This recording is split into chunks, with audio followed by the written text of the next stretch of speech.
This is Jennifer Gonzalez welcoming you to episode 186 of the Cult of Pedagogy podcast. In this episode, we will be talking about how one teacher used the gallery walk approach to teach students how to give each other powerful feedback.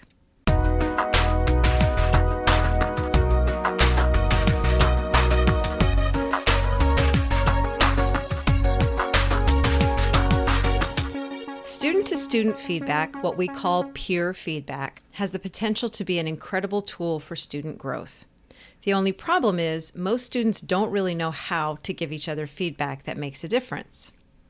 Research tells us that the solution to this problem lies in training, that we can model and teach students to give each other better feedback.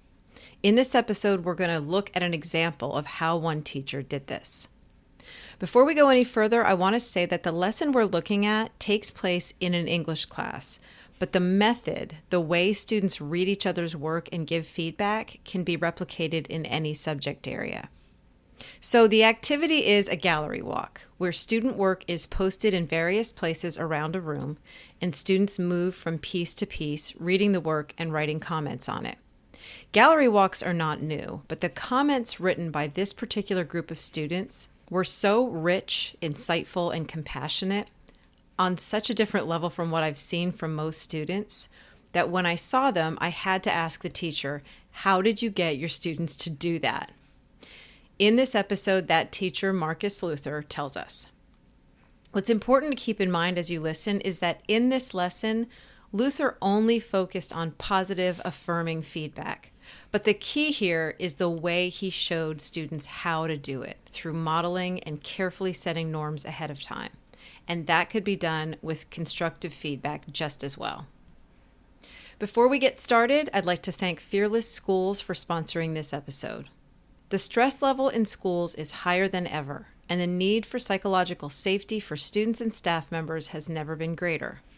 Fearless Schools, newly created by Douglas Reeves and Creative Leadership Solutions, provides an evidence-based approach to transform a fearful school environment into one of joy, confidence, and optimism. We don't need new initiatives right now. We need Fearless Schools. Learn more at creativeleadership.net/fearless. Support also comes from Text Help. Understanding and being understood is vital for all of us. When we understand, we are more confident and more likely to succeed. But everyone's brain works differently. We don't all read, write, and think in the same way. The average reading age is lower than you'd expect. Millions have dyslexia, and huge numbers of people just struggle with text in some way. The folks at Text Help believe that everyone deserves to understand and be understood. Their tools help make school and university more inclusive and set all students up for the best possible start in life. Read and Write is their literacy support toolbar that offers help with everyday tasks like reading text out loud, understanding unfamiliar words, researching assignments, and proofing written work. And the best part is Read and Write is free for teachers. Get your copy at text.help/pedagogy. That's text.help/pedagogy. Text Help products have already helped millions of people, and they're ready to help millions more. Now here's my interview with Marcus Luther about how he did his gallery walk. So, Marcus, welcome to the podcast. Thank you for having me.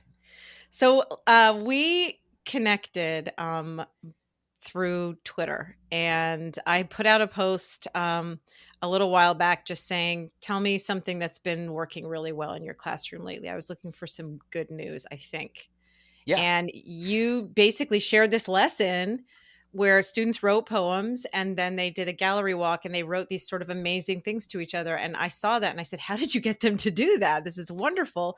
And so you DM'd me and you shared it. And I was like, we need to do a post about this. So tell us just a little bit about who you are and what you do in education, and then we'll get into the lesson. Yeah, no, I'm really appreciative of the chance to be here and to share this lesson because it's meaningful to me and I love the idea of it going other places. My name is Marcus Luther. This is my 10th year teaching high school English.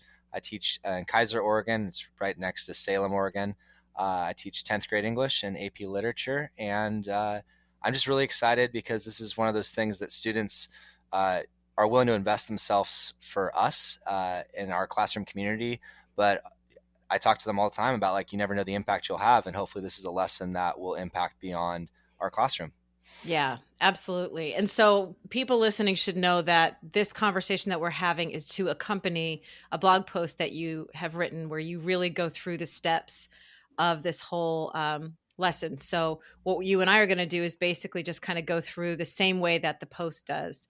And so why don't we start with kind of like your rationale? Because this kind of has something to do with like remote learning and COVID and all that stuff.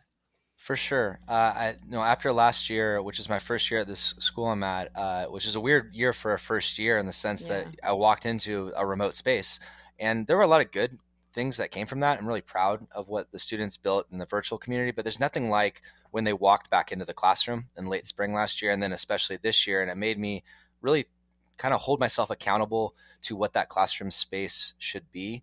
And also really making sure that the way we were using our classroom space aligned with the values we were talking about in terms of generosity and community, and the way we afford time. Because I think a lot of times as Mhm. teachers, there's this gap between the way we talk about our classroom community, and then it's like, okay, we got to be a bell to bell, this bell ringer to this, which has purpose. Urgency has purpose, especially in this moment.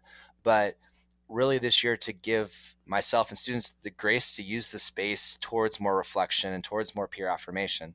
And that's where this lesson really is convicted towards. Yeah.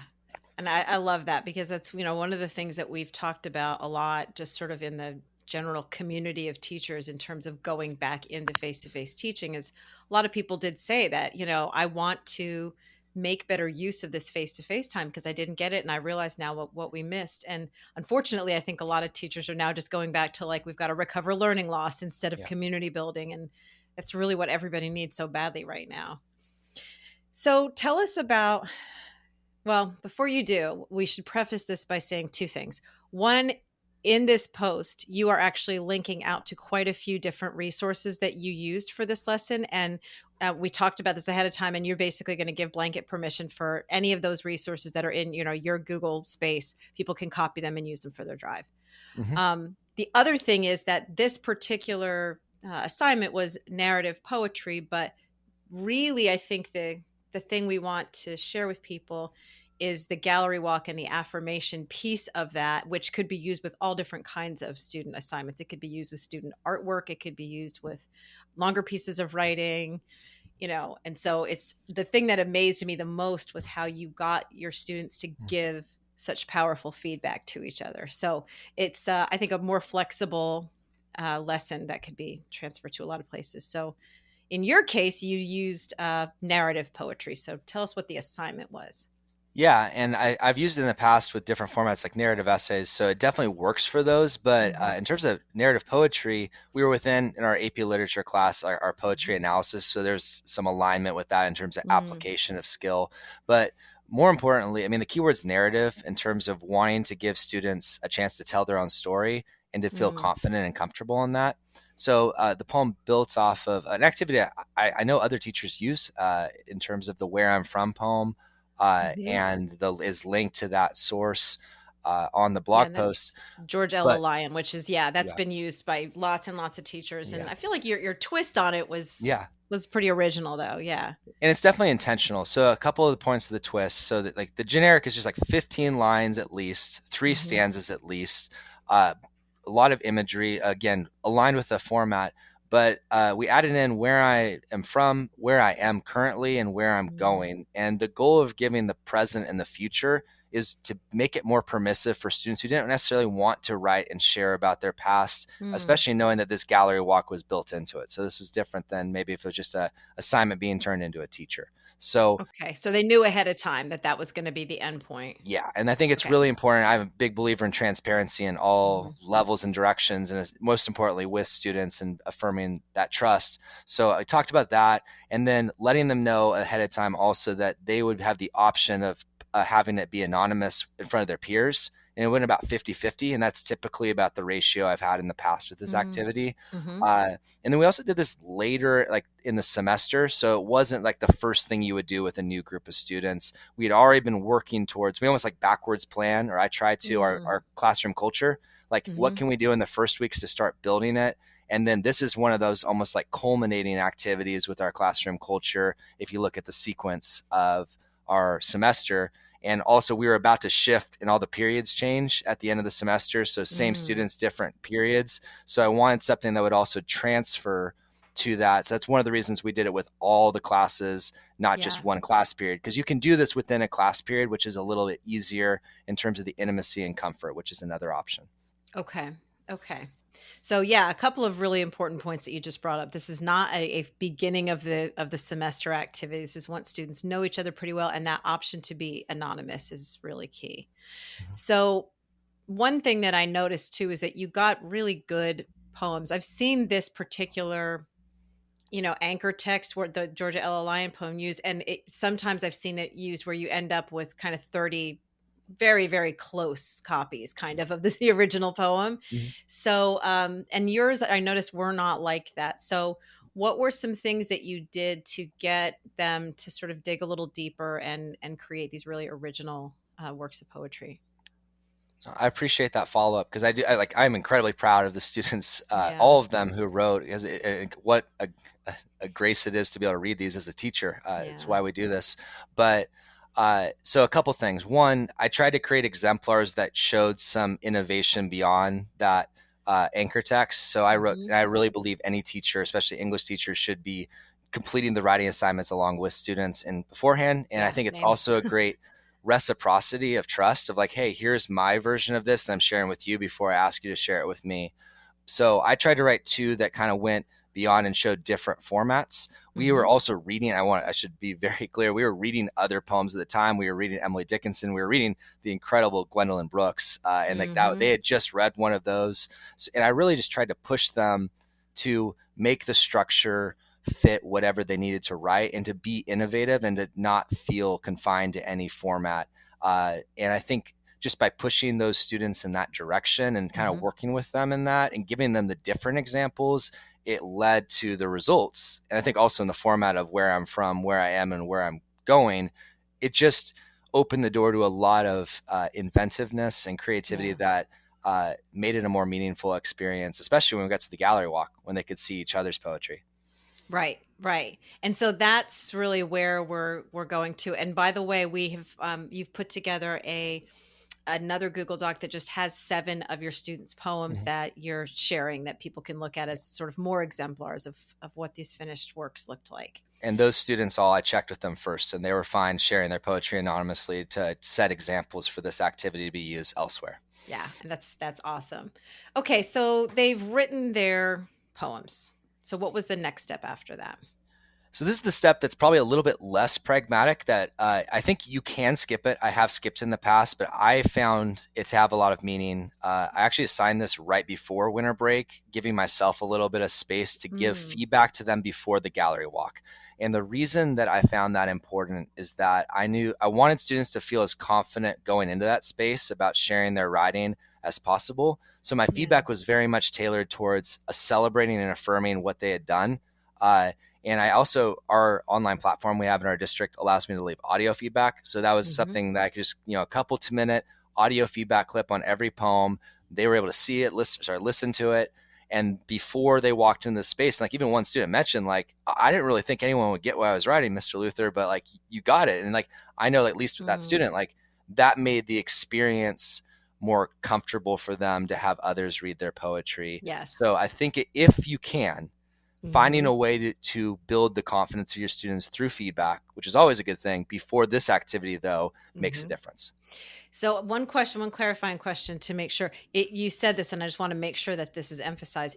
In this case, you focused your feedback only on affirming and celebrating what was there versus it being a step in the revision process. They didn't go back and change anything. It was just, this is what is awesome about what you did, to just Yes, build them and up beforehand. it was very purely a building them up. Of course, it's a know your students. There are certain students who like the I wonders made sense for Yeah. certain places, but the goal of this was not to allow for revision. I think that would be fine to do, but I Hmm. also think there is something about like the turnaround, and you don't want it to be too far in the future where it still Right. feels present to the students. Okay. Okay. Good. Good. All right. And so you did that, and then we're ready for the gallery walk, but you also did something else to prepare them before. So you prepared the space and the students Yeah. for the gallery walk. So which one do you want to do first? You want to talk about the space first? Yeah, I think the Okay. space, because I don't think that's required. I've just been privileged to work with incredible media specialists and library teams that I also just know I get stuck in my classroom, and that's my fault. Yeah. And I love the ability to connect with colleagues and work together. So I just reach out and say, hey, can we use the library on these days? Here's what we're doing. And our team this year was great. Like I just got them the poems, and we walked in and they were all spread out. And the emphasis Mm, here is space, because you don't want it to feel claustrophobic.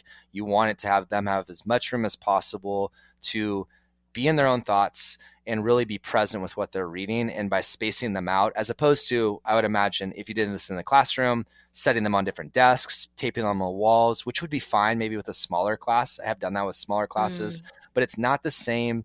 And also, going to a new space changes the mood. And I hmm. think it's just a cool thing to take your students into this type of space and just flip the switch for them. Yeah. I found that incredibly meaningful. And I'm also grateful for the support I had in making that happen. So they just like tape them onto the walls?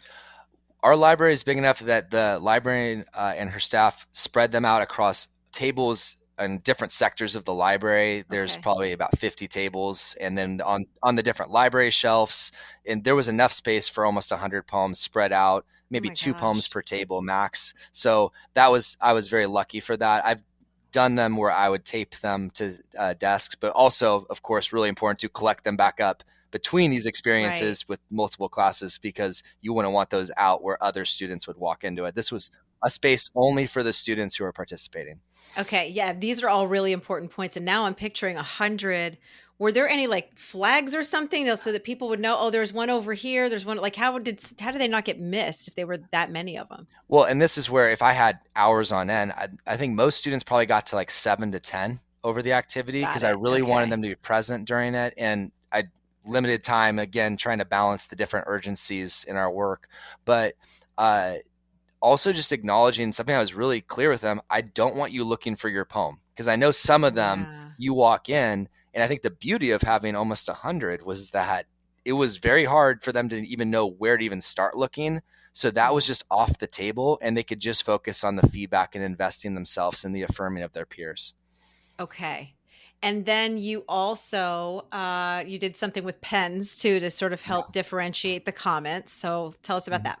Yeah, then that's a little bit maybe like my aesthetic preference of just wanting. I gave them and asked them to bring different colored pens so Hmm. that on the poem, when they received it back, not only is it filled with comments, and by the way, Mm. the beauty of a poem is that there's a lot more blank space on the paper for Yes. those comments, I'll Yeah. add, but it looks and feels better to get those comments back in all the different colors. Just Hmm.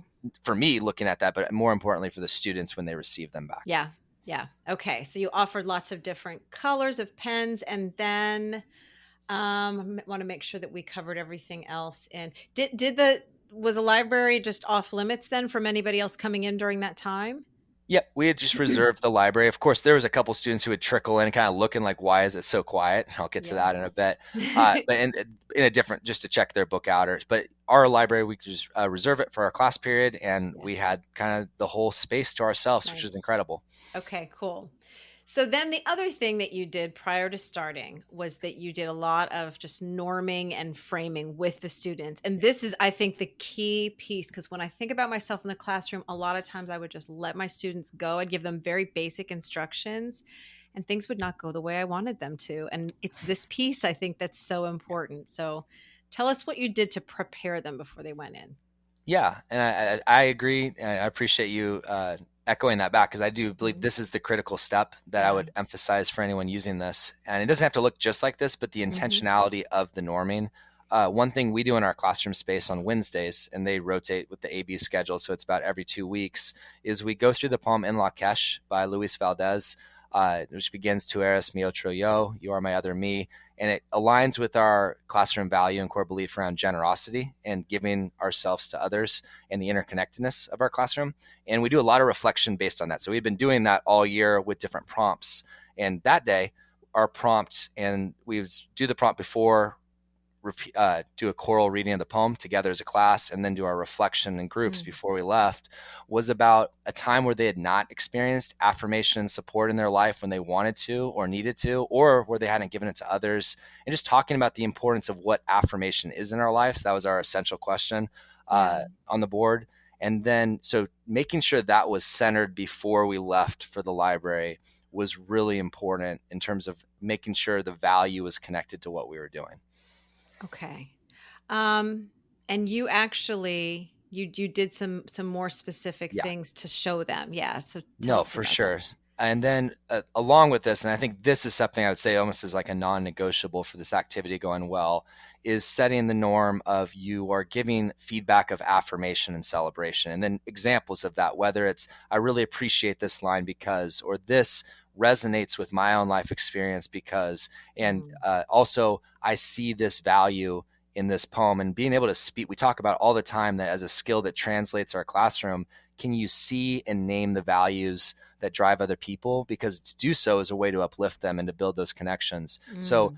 we set those norms and examples and gave them exemplars to look at of what those comments could be. And then, of Yeah. course, every class after the first one could learn from the comments that were already on the poems as well. And Right. then the final thing that, again, is kind of my non-negotiable, at least how I lead this, is pin drop silence. And I promise you, these are not classes that are pin drop silence classes Yeah. very often.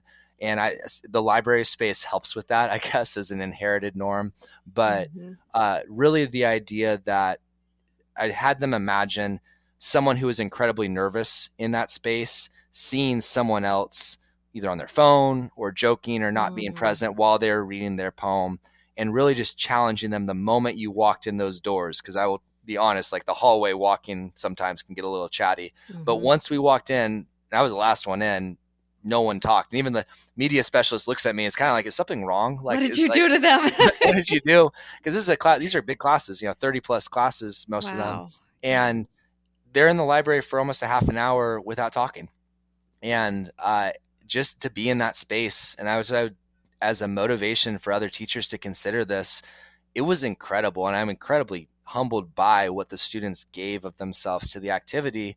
And I just really would challenge you to consider creating that space, because there's nothing better than watching students affirm one another and just being Mm. privileged to step into that space too.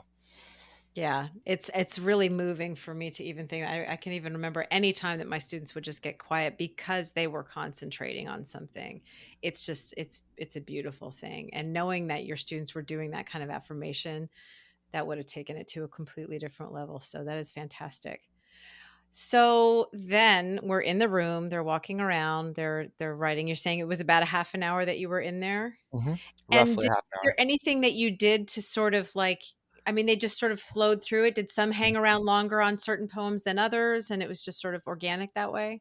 Yeah, in the large space I was in, some classes got a little bit clustered in one area, and I would kind of gently gesture them towards other spaces to make sure they were getting every poem was being getting the feedback it deserved. I also Yeah, set a norm. I apologize for not naming this earlier. Of try to drift yourself towards poems with less feedback than others. So if you right, see one that only has a couple comments versus one that's filled with comments, go with the one that right. hasn't been given as much feedback. So that helped a little bit. Mhm. And I know I think a lot of teachers love the sound of our voices. And in a space of silence, there's a temptation to constantly fill that space. So I kind of Yeah. set my own limitation where, basically every 7 to 8 minutes, I would kind of reset expectations, or more just kind of like name the behavior. Like I love the space you're in, the silence, the way you're affirming each other. You have X number of minutes left. Please keep going. Stay just as Mm. present the last 5 minutes as you were the first 25. That kind of stuff. But I really tried to hold myself back because I am the worst perpetrator of interrupting silence sometimes. And I think a lot of teachers probably A feel the lot of same way. teachers can relate to that, absolutely. You just feel like you have to fill it. So, did you get, and I know the answer to this, but maybe you could share a little bit about this. Did you get the results that you wanted or that you were hoping for? What kind of feedback did students give each other? Yeah, I mean, and I know I shared lots of the images of this, but a Mhm. ton of I connect with this, and a lot of things being shared were, hard experiences, challenges, whether experiences with their family or families being divorced, in terms of like the struggles of the last couple of years for these high school students who've had Mm-hmm. the most atypical, in some ways tragic high Mm. school experience you could imagine. Uh, and they've a lot of connections, a lot of affirmations, a lot of colors beautifully that I think Mm. symbolically showed the different ways to enter into a poem and invest.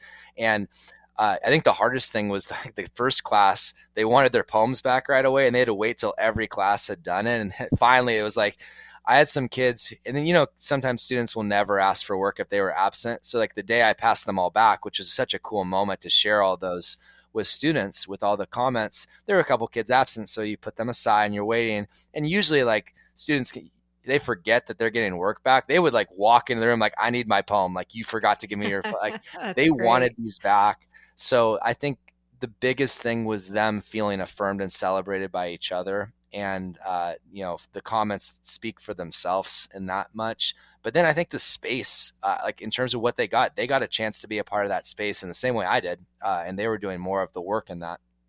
And especially having been in virtual learning for as long as they were, and all the different black screens that came with that, and talking Yeah. into silos in some cases, I just think like that was another thing that they received, and as well as myself as a teacher, was just to be a part of a community solely invested in affirming each other. And I think Mm. about the contrast of that with what we see so often when we like log on or turn on the news, or adults in general.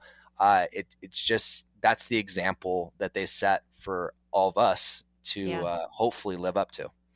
You're still with this group still until the end of the school year? Yeah, we just got new class periods. So they're kind of eyeing each other out. It's like, oh, there's the fourth Okay. period folks, and here's the eighth period folks. So we're kind of rebuilding a little bit. We're doing our King Lear Shakespeare, so we're in a whole different realm right now Yeah. of challenge. But yeah, so we'll keep working back. So I get them for the whole year. So I'm asking because I'm wondering if you ever happened to see the video that I posted. It was a couple years ago, but it was called the Compliments Project. Does this ring a bell to you at all? No, tell me Okay. about it. I'm going to send you a link to the Okay. video, but this sounds so perfect for you and for your students, and especially since they've already been through this. The idea is, and this is students, people telling each other things about themselves that they appreciate or that they think are special. So one student sits, just picture a student sitting with their back to the dry Okay. erase board, and all of their peers come up one at a time or in groups and start writing things about them on the board, and they don't get to see it until they're done. And these kids are tapping and bouncing their legs. Some of them are already in tears. The anxiety is like through the roof because this is like their peers' opinions of them. And it's the same as with yours. They've been instructed that they're only writing positive things. And then they stand up and they turn around and they look, and it is just like goosebumps. And it's this is one student after another after another. And the woman that came up with this, she filmed it.